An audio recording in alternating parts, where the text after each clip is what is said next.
İndi isə digər meyilli məsələsinin izahına baxaq.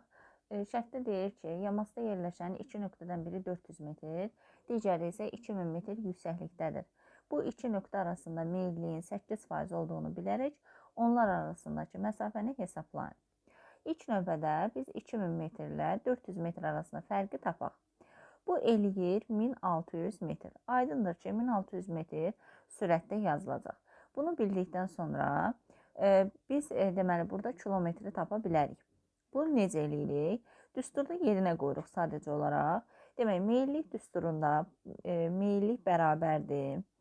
Meyilliyi bərabər eləyirik. Çünki burada meyilliyin 8% olduğunu verib.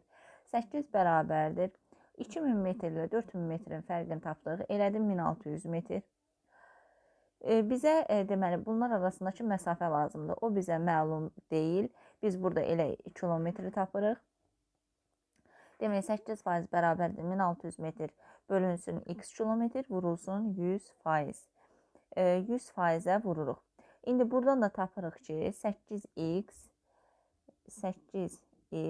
bərabərdir 160 min. X buradan bərabərdir. Deməli, x buradan bərabər olacaq 20 minə. 20 minə x bərabər oldu. Bu 20 min metrdir. Amma burada şərtdə bizə kilometrlə verib. Kilometrlə verdiyinə görə 20 mini bölürük minə. Bu eləyir 20 kilometr. Cavab da eləyəcək Y variantı. Bir daha deyirəm, biz nə elədik? Metr arasında fərqi tapdıq. 2000 metr ilə 400 metr. Bu elədi 1600. Sonradan düsturda yerinə qoyduq. Meyillik bərabər idi.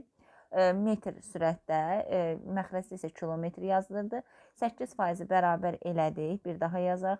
1600 bölünsün x-ə, vurulsun 100%-ə. 8x buradan bərabərdir.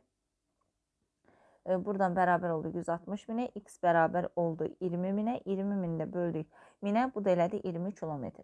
Həmçinin mən burada meyillik məsələsinin horizontallar dərsində də izah eləmişəm, orada da meyilliyin izahına baxa bilərsiniz.